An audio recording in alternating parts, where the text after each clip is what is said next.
la Nyanga autrement. LNTV, la Nyanga autrement.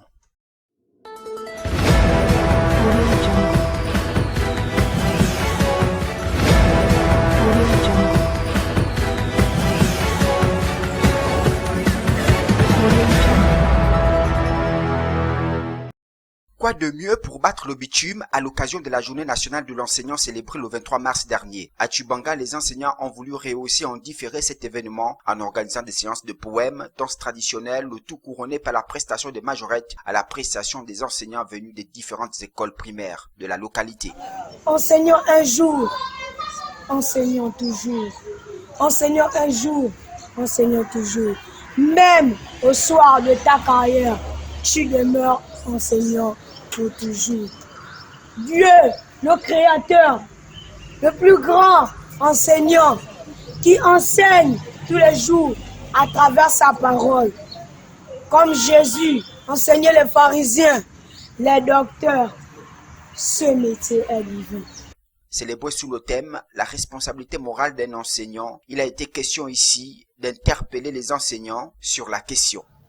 La responsabilité morale dans l'enseignement réfère à son obligation éthique de répondre de ses intentions et de ses actes devant sa conscience. Ensuite, il est nécessaire d'examiner comment elle se manifeste, comment cette responsabilité morale se manifeste concrètement dans les pratiques enseignantes. Dans le domaine de l'éducation, la responsabilité morale de l'enseignant revêt une importance capitale, car elle influence directement le développement intellectuel et l'éthique de l'élève. Enseignant un jour, enseignant pour toujours, la rencontre s'est achevée sur une note de satisfaction totale.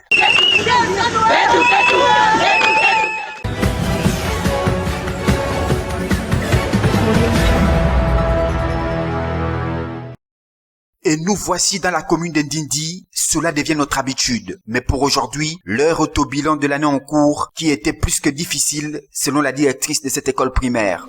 Dans le fonctionnement de l'école, ça a été difficile. Qu'à cela ne tienne, pu mener nos enseignements malgré le petit retard. Sur les 21, d'abord nous sommes un centre d'examen et nous avons présenté 21 candidats, dont 9 filles et 12 garçons. Malheureusement, de nos jours, ce sont les écoles situées en ville qui sont les plus considérées et pourtant, les futurs cadres de notre pays sortent des écoles situées dans les villages, oubliées par le ministère de l'Éducation nationale. Je demanderai à ma hiérarchie d'abord de ne pas nous oublier, de venir voir ce que nous faisons parce que nous sommes aussi dans le Gabon, bien que nous soyons dans le Gabon profond. Nous sommes des enseignants. Il faudra qu'on vérifie notre travail. Ces écoles sont tenues par des enseignants bénévoles qui ne bénéficient en rien des avantages des enseignants exerçant en pleine ville. Nous avons accusé un peu de retard parce que je travaille avec les bénévoles. Il faut d'abord suivre leur travail. Ensuite, quand nous arrivons à la période d'intégration, il faut suivre leur passage, comment ils intègrent. On rappelle, l'école communale de Ndindi a fait 10% d'admis au CEP, soit plus que la moyenne des candidats présentés.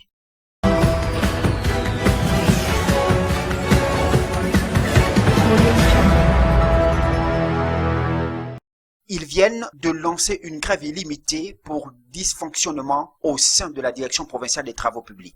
Un mouvement de grève illimitée est lancé en date de ce jour, 2025. Nous sollicitons l'intervention de M. le ministre d'État, le ministre des Travaux publics, en non-respect des dignités humaines, injures publiques et menaces de licenciement aux 12 agents de l'équipe d'ouvrage d'art. Utilisation du matériel d'État et du carburant, enrichissement sur les biens de l'État. Le dysfonctionnement au sein de notre unité territoriale.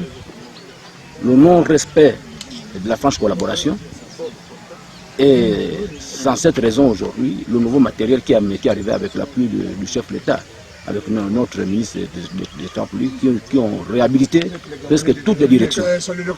Donc, c'est pour cette raison aujourd'hui, nous ne voulons plus perdre ce matériel-là. Nous, en tant qu'agents de la direction provinciale des travaux publics, on a décidé son départ et on ne veut plus travailler avec lui.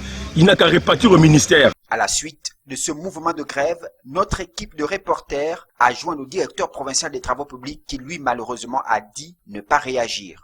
En attendant la suite de ce conflit qui paralyse le secteur routier, les agents des travaux publics ont les yeux rivés vers la tutelle.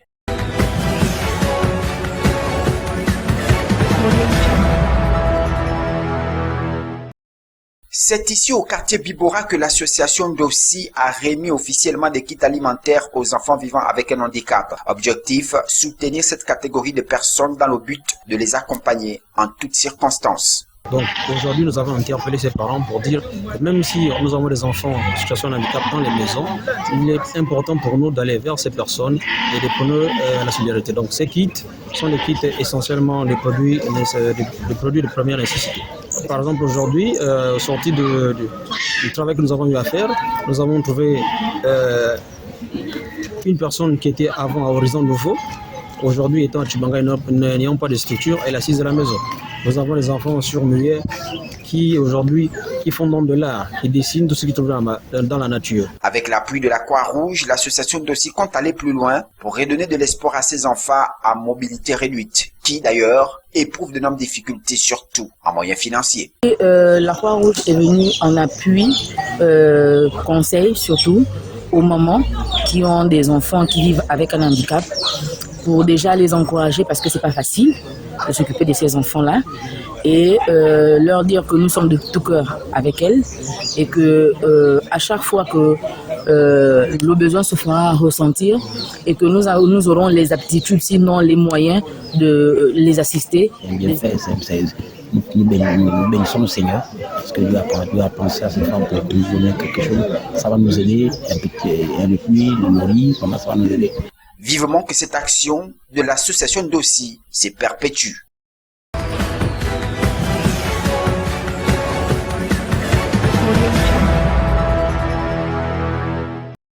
La Grande Famille, une association qui fait sa sortie officielle dans un esprit de partage. Elle se manifeste par l'installation du président et ses membres avant de faire un don de téléphone portable aux populations vivant dans les villages.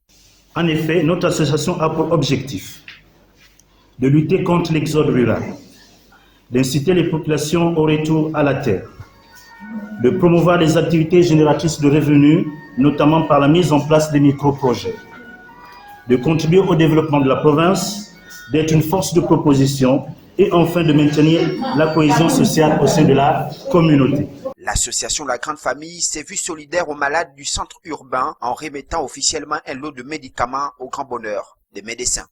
Nous sommes très satisfaits parce que beaucoup de ces produits tombent à point nommé parce que nous étions déjà en rupture de stock, sinon d'approvisionnement pour ce qui est de certains produits et aussi certains matériels que nous n'avions même plus de disponibles, tels que le tensiomètre manuel. Donc vraiment, nous vous félicitons pour ces gestes. Occasion pour la présidente fondatrice de cette plateforme associative d'interpeller les infirmiers quant à la qualité des soins attendus par les malades.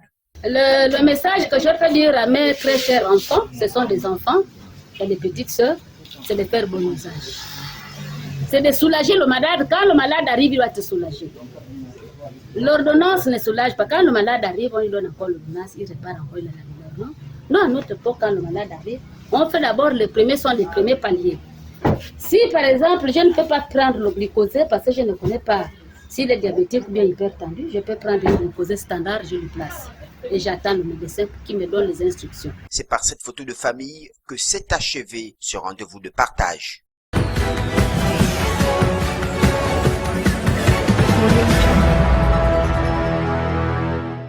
Nyanga Culture, une plateforme associative qui s'installe. Objectif: défendre et valoriser les activités culturelles et artistiques de ses membres au sein d'un collectif d'artistes par le biais d'expositions, de groupes, d'un site internet collectif et d'actions diverses, mettant notamment en avant les arts plastiques, répondre à des appels d'offres et à des concours artistiques, participer à des événements artistiques organisés par des tierces, créer des actions de médiation culturelle par le biais d'ateliers d'initiation et de découvertes artistiques. Au cours d'une assemblée générale et par applaudissement, les quelques membres réunis ici ont mis en place un bureau provincial qui aura pour objectif de recadrer, défendre et valoriser la culture ninoise. Et je me mets au défi des autres pour faire valoir la culture ninoise et ne pas se faire piétiner par les autres.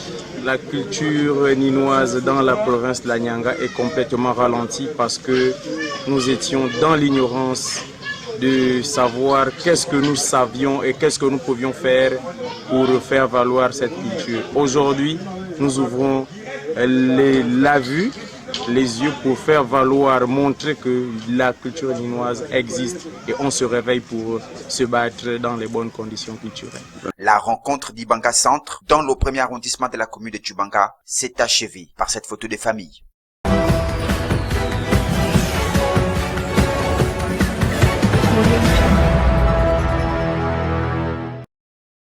Il y a quelque temps, la province de la Nyanga était le théâtre d'un phénomène qui était le sujet de toutes les conversations. Des inondations qui ont fait plusieurs victimes. Des inondations qui ont été à l'origine de la baisse d'activité routière, notamment sur l'axe Tchibanga-Moabi, provoquant même l'écroulement du pont sur la rivière d'Oufoufou, en attente d'être réhabilité. Mais aujourd'hui, il va falloir trouver des solutions. Il faudra d'abord refaire tout le plaquettage des différents ponts qui, par le poids de l'âge, ne pourront plus résister aux prochaines inondations. À ces inondations, mais vu le vieillissement de certains longrines, madriers et bandes de roulement, donc il faut vraiment envisager dans le plus bref délai la réflexion totale du platelage d'usure de cet ouvrage. Et d'autre part, changer l'ouvrage au niveau des routes, de manière à renvoyer les eaux au niveau des grandes rivières. Il y a un ouvrage qui est complètement écrasé, qui ne fonctionne plus, d'où toutes ces eaux reviennent vers l'amont. Donc à ce niveau, nous devons complètement changer l'ouvrage, remettre un ouvrage neuf pour le faire travailler de manière à irriguer les eaux. Voici en détail les travaux attendus par les populations sur l'axe Tchibanga-Moabi afin de mettre fin aux inondations qui, à chaque saison de pluie, bloquent le trafic routier dans cette partie de la province.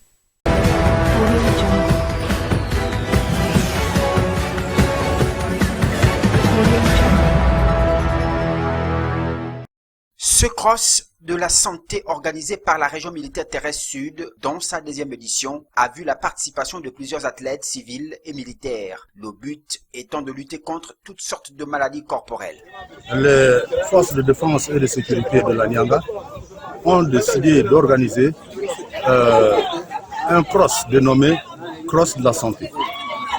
Ce cross a pour but non seulement de chasser toute maladie corporelle, mais aussi raffermir les relations entre militaires et population civile. Organisé sous le thème « Luttons contre les cancers » et à une distance de 5 km, ce rendez-vous sportif a permis à chaque athlète de renforcer son hygiène de vie. Les cancers font partie des maladies non transmissibles.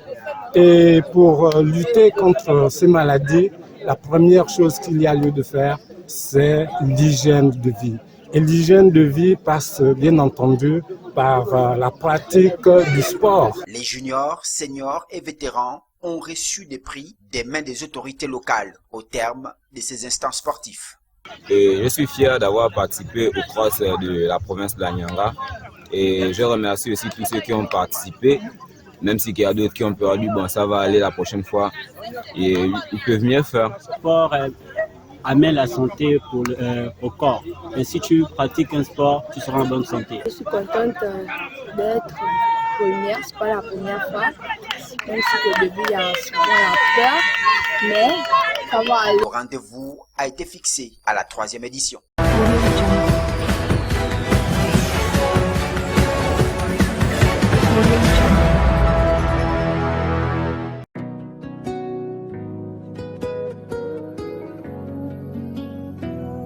Quartier Pola, situé dans le 1er arrondissement. Le nom de ce quartier a été tiré d'une rivière qui l'entoure. Ce quartier vit dans un sous-développement avec plusieurs manquements, où la population est pauvre. Elle ne bénéficie d'aucun avantage. Manque de poteaux électriques, manque d'eau potable, mauvais état des voies secondaires et bien d'autres qui ne contribuent guère au développement de ce quartier troqué de la ville du général Nazer Boulingui. Le nom Pola vient de la rivière Pola. C'est une grande rivière qui est au fond de notre quartier. Dès que tu quittes ici, tu finis le quartier Pola. Tu finis tout le quartier. La rivière que vous allez voir, c'est Pola. C'est un grand quartier, plus de 500 personnes. Le quartier Pola souffre de tous les maux et son responsable les cite un par un. Nous ici à Pola, on n'a pas d'eau. On n'a que 2 pompes publiques. En face de la station, il y a une pompe publique. Au lycée, il y a une pompe publique. Rien que les 2 pompes. Plus de 500 personnes. Avec les 2 pompes là. En matière d'électricité, les poteaux électriques, là où tu vois les poteaux qui sont alignés vers la route là, c'est tout.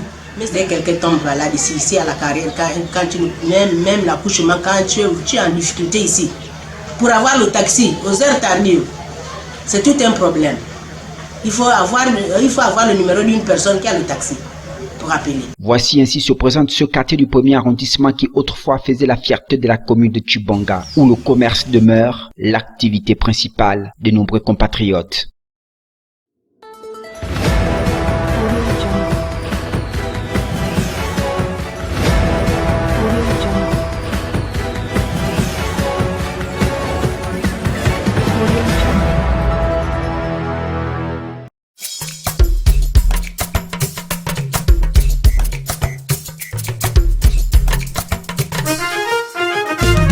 LMTV, la Nyanga autrement. LMTV, la Nyanga autrement.